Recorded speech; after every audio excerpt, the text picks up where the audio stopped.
Good morning.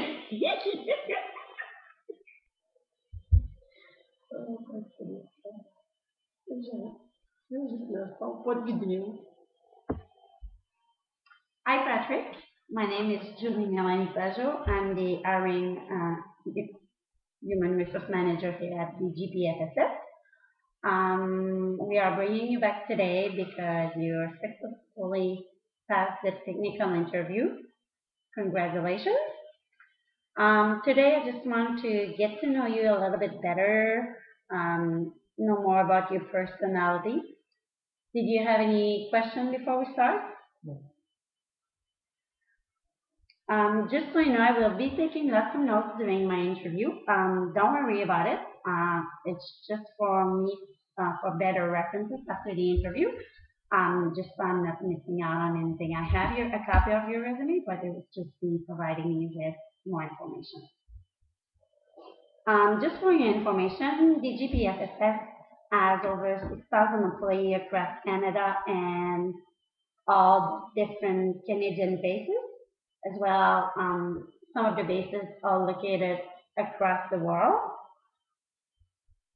Our mission is to enhance the morals and welfare of the military community, thus contributing to the operational readiness and effectiveness of the Canadian forces.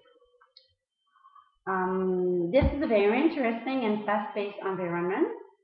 There's a lot of opportunity to grow, and basically we just want to try to get back to their soldier and their family. So I will start with my first question. Tell me more about yourself, a bit about your education, your work experience, and what made you apply for this position. Bien, pour commencer, j'ai étudié dans tout le domaine administratif et informatique. J'ai été qualifié à partir de 1996.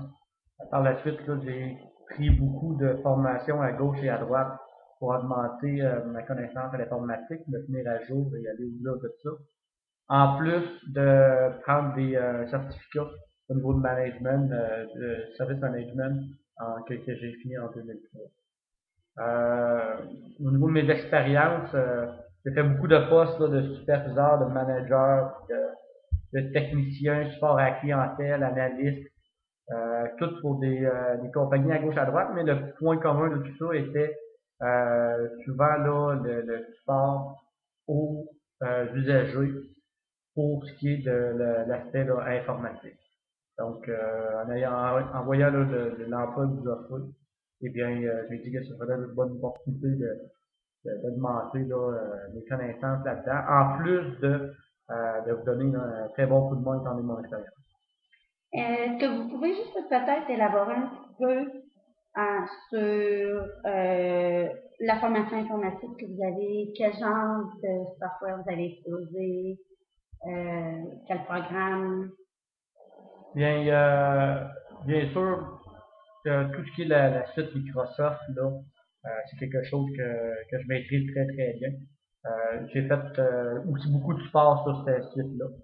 Par la suite, quand on parle de Microsoft, j'ai toute la suite finalement, que ce soit 2000, 2003, 97, XP, je les ai pas mal toutes passées. J'ai suivi le courant de Microsoft, puis pour ça, j'ai aucun problème. Par la suite, j'ai travaillé sur des serveurs VM. J'ai également fait beaucoup de support quand j'ai travaillé pour Elwet Parker. J'ai fait beaucoup de support pour eux. Puis il y avait différents software comme Microsoft Server Enterprise, VMware. Donc il y a beaucoup de systèmes avec des infrastructures assez lourdes que j'ai appris à utiliser. Et je pense que le gros avantage de ça, c'est que avec le temps, cela m'a permis d'être en mesure d'identifier lorsque des crises, lorsque des problèmes vraiment gros qui arrivent, d'être en mesure de les identifier et de les régler le plus rapidement possible afin de régler les problèmes avant qu'ils deviennent trop gros au niveau des usagers. Thank you for the information. The HRIS Project Quality Specialist position required you to manage several deliverables at the same time. In your previous work, please describe how you were able to manage multiple deliverables. Eh bien, faut pas se leurrer, quand je travaillais pour Elwood Parker, on avait beaucoup de projets en cours et la compagnie, là, une compagnie qui va beaucoup de l'avant avec différents outils informatiques et outils de gestion. Je pense en 2006, lorsque on a eu un problème majeur avec un des systèmes, en plus d'être dans le développement pour un nouveau, donc on avait comme deux dates très rapides et deux comme crises en même temps à régler. Et c'est par une bonne gestion là, de mon temps, des objectifs et du personnel que j'avais appris moins, on est en mesure de, aussi à mettre peu d'efforts supplémentaires à être en mesure d'atteindre ces deux dates-là et de pouvoir là, délivrer les produits au bon moment. C'est certain que on était en mesure de donner peut-être un 80% de solution à ce moment-là. Donc, ça faisait partie là, de la solution finale de dire, bon, ben, regarde, c'est mieux de donner deux 80% que de donner un 100% puis que l'autre ne soit pas touché. Donc, en informant les superviseurs, puis ce qu'on était capable de faire, on est en mesure de venir à une solution finale. Thank you. We'll now go to the situational questions. Tell me what you would do if you found a defect in the software development, you called the software designer, and they told you that it was not a problem, it was designed that way. Bien, il y a un principe en informatique que j'ai compris assez rapidement, c'est que les logiciels informatiques doivent être prêts pour aider les usagers et non l'inverse. C'est pas les usagers qui faut tout le temps s'adapter aux logiciels informatiques. Donc, si c'est un problème récurrent et que c'est quelque chose qui dérange énormément de monde, eh bien, ça serait avantageux de faire un changement au système informatique plus que faire un changement aux gens qui l'utilisent. Ça serait une évaluation à faire. Le programmeur, est-ce qu'il a fait cette programmation-là parce qu'il savait pas comment faire autrement? Est-ce qu'il a été informé comme ça? Est-ce que c'est des directives qu'il y a eu? Si c'est le cas, bien, peut-être cette directive-là n'était pas claire et ne représente pas vraiment la réalité. Donc, il y aurait une investigation à faire, à savoir est-ce que on fait une correction au software et on remet sur la bonne track là, les programmeurs, ou bien il y a une raison pour laquelle c'est comme ça et on ne peut pas vraiment en déroger. Donc, suite à l'investigation, on va être en mesure de prendre une bonne décision. The next question would be, in a quality assurance role, the position requires you to act upon issues when you see them. Describe a time when you saw a problem, perform analysis of the problem, and assign the problem to the appropriate group. What did you do to follow up on the problem? Just so you know, if you need me to repeat any of the question or you're missing out on something, just let me know and I'll just, you know. Ben, il est arrivé quelque chose avec un de nos systèmes VPN avec les connexions wireless, où il y avait un client qui avait perdu sa connexion. Donc, c'est quelque chose pour une entreprise qui est assez critique. Il fallait rapidement le remettre sur la traque.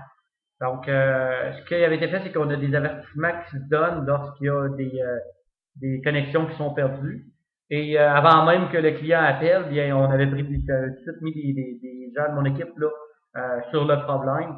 On avait concentré les ressources, on avait même fait rentrer là, certains spécialistes là, qui étaient plus au niveau du matériel, du hardware que du software. Donc, on avait déjà entamé les procédures. Lorsque le client a appelé, bien, on lui a dit, ben, écoutez, le problème est entre nos mains, on sait c'est quoi. Voici la solution de rechange pour le moment. Donc, on l'avait redirigé vers un de nos nouveaux serveurs pour qu'il puisse continuer ses activités sans qu'il y ait une grande interruption. Et par la suite, bien, une fois que le problème avec réglé a été trouvé, on était en mesure, là, juste après 2-3 coups de fil, de le remettre sur le bon serveur pour qu'il puisse continuer ses activités normalement. Donc, je pense que c'était une bonne méthode là, qu'on avait utilisée. On avait fait beaucoup d'initiatives sur le projet. Puis, c'est bien souvent comme ça là, que les clients étaient satisfaits du système. Were you the person that assigned the problem to the appropriate group or was it somebody? Bien, le problème a été découvert par les systèmes informatiques parce qu'il y a des alarmes qui se font lorsqu'il y a des interruptions. Une fois que ça a été fait, c'est un des personnes sur le floor, sur le plancher, qui m'a averti de ça. pour savoir qu'est-ce qu'on allait faire avec ce programme-là. Suite à une analyse plus poussée, eh bien, oui, c'est en tant que superviseur, là, en tant que responsable de l'équipe, ben, j'avais immédiatement assigné de tout personnel avec mes décisions, ben, on va faire telle chose pour régler le problème. Donc, oui, c'est moi qui l'avais fait. Ou bien Okay. assigné. So I have one more question for you. At the GPFSS, we are committed to providing top quality assistance to support the welfare of the Canadian military community and thus contributing to the operational readiness and effectiveness of the Canadian forces. You must be a team player, customer focus, positive attitude, and strive for excellence. Tell us what qualities you will bring to the team here at the GPFSS. Bien, pourquoi fleurir depuis, je dirais, 86 en tant qu'emploi de superviseur, de manager et de beaucoup de support à la clientèle, c'est quelque chose que le travail d'équipe, c'est quelque chose qui fait partie de ma vie maintenant. C'est quelque chose de un cerveau et dans la manière que je vois ça, c'est un cerveau a des idées, deux cerveaux a beaucoup plus d'idées, mais si on les met ensemble, ben, c'est comme si on avait trois cerveaux qui travailleraient sur un problème. Donc, c'est dans ce concept-là là, que je vois là, le travail d'équipe. Et on peut pas tout connaître, surtout en informatique. On a des spécialistes dans chacune des branches. Donc, c'est bon de connaître les forces et les faiblesses de chacun et d'exploiter au maximum les forces de tous les individus. Pour ce qui est du travail là, avec les forces, j'ai aucun problème de ça. Je veux dire, le support à la clientèle en tant que tel, la manière de prendre le client et de le diriger au travers d'une solution, c'est quelque chose que j'ai fait là, depuis de nombreuses années. Et je crois que c'est un gros point fort là, pour ma propre personne. J'ai une facilité incroyable à vulgariser des termes que pourraient être compliqués pour certains, ce qui permettrait de résoudre, là, de faire avancer un problème par un individu sans qu'il ait besoin de trop tôt se casser la tête. Donc, c'est deux forces là, que je devrais pas avoir trop de problèmes avec, étant donné que j'ai beaucoup d'expérience là-dedans. Okay, so this will conclude my part of the interview. We do have a reference check. Do you foresee anything like if we check your three references that you brought at the beginning of the interview? Pas de problème. Okay. Would you be able to go to the security screening before, like, for us to be able to offer you employment? You have to do like the reliability screening. Would you foresee, anything that would, prevent you from from me to be able to do this for you? Non, pas de problème. Did you have any questions for me? Par rapport à l'emploi, est-ce que vous recherchez un individu, plusieurs individus comme chef d'équipe? Comment vous voyez ça? Est-ce que c'est un one-shot deal ou bien c'est pour construire une équipe au complet?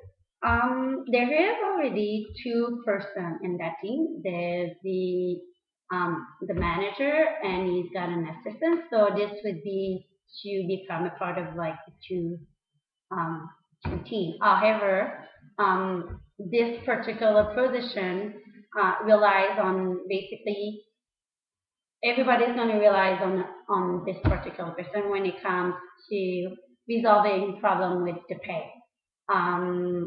She'll be she or he will be the point of contact for that job. So anytime something comes up with the pay or you have a problem, she will be or he will be the contact person.